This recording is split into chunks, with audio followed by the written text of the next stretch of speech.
Hello and welcome to Rolling with Two. I'm Will, and with me as always is the person who knows to make a day omelet, you're gonna need to break a few days.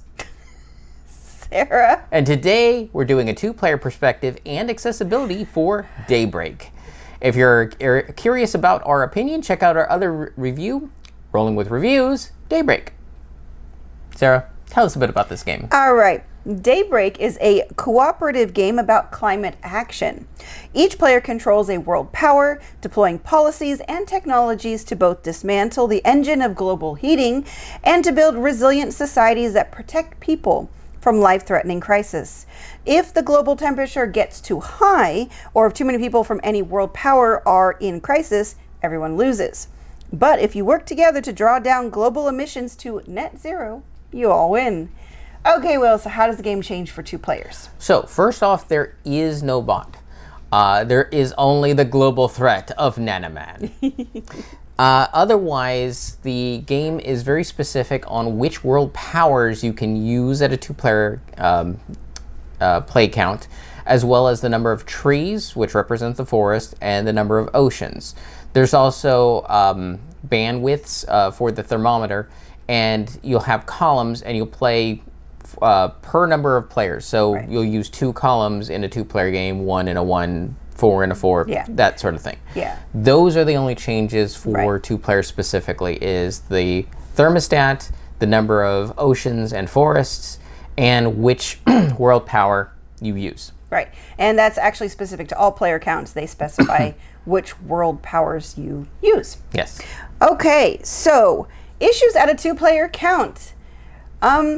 Nothing we could think of. No, this one actually scales very well, so it played very smoothly. Right. But then on the flip side, it didn't do anything extremely amazing at two players either. It was good. This is what good game design should be. Right. Is like, well, there's nothing wrong with two players, but it plays better than all the other. No, it plays just perfectly fine. Right. All player counts. Yeah, I would imagine extrapolating the experience we had for two players, I think it would be great at all player counts. Yeah. So, all right, let's move on to accessibility. So some of the challenges are that the rules are dense. They tried to do a good job with the beginning, having a kind of light overview with a lot of pictures and trying to make sure some of the concepts are put out there. Yeah, they want to give some level of context before diving in deep. But it is still a lot to learn. The learning curve on this is going to be a couple of games at least. And a lot of it is because there are a lot of icons and a lot of concepts. Yeah, and they use the term tags for a lot of their icons, and that pretty much means that there's a whole host of them, and when a card asks for them, you just look to see if they're there. Right. It's overwhelming in how many there are, but it's actually not as complicated because not all icons will have a special rule devoted to that icon. It's just, is this icon present? Yes or no? If yes, count them up. There's your result. Right, and these icons are all thematically oriented to the different types of ways to make energy, or actually a lot of it's about making energy, but variety of different things. There could be societal icons as well. Sure.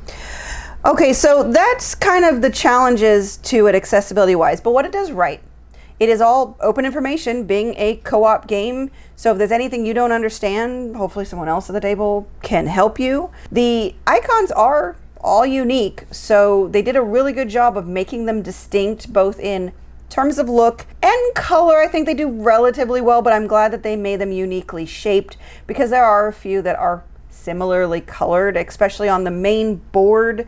Those I don't want to call them threat levels, but the things that go up to cause bad things to happen in the world. I can't remember what those were called. Heat bands? No, the locations around, like the seas would get worse and the weather would get worse and the forest would get worse. Oh yeah, and the acid rain and... Yeah, I can't remember what they're called at the moment. Tipping points. Yeah, they had cause each tipping. row, there were 6 things. Threats. Thank you, threats. Couldn't find any word there. 6 threats, and they had spaces, and some of the spaces had tipping points where if you got to that spot, a bad thing would happen.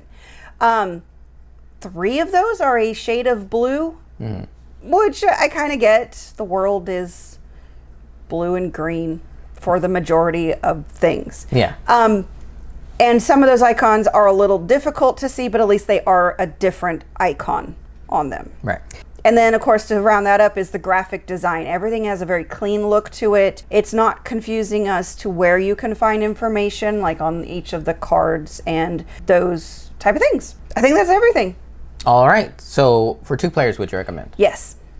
And I definitely agree. It's This one's very straightforward. Yeah, it's very straightforward. Accessibility. I would also say yes. I think the biggest challenge here is just going to be that learning curve, and getting the concepts down. I think it's just that initial overwhelming, what in the world am I trying to do here? Yeah, the game has a lot of interlocked mechanisms that takes a bit to get your head wrapped around. But the game is very good at pacing it out so that, like, oh, okay, I'm starting to understand. And then, of course, freaks you out near the end because that's the type of game it is. Right. But all in a good way. And it's Yes. very, very accessible in how it approaches it, which is impressive based on how complex this game is. Agreed. Yes.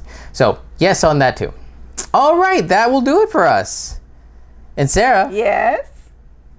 will this trigger anybody? It depends. You'll probably want to watch our Rolling with Reviews video, but I had some reactions to it that were not positive because I know the game is supposed to inspire you to make change. I kind of had a negative reaction that it just made me angry and frustrated that I didn't see how that was going to happen. So, yeah. So there you go. And why would you ever roll with just one when you could be rolling with 2?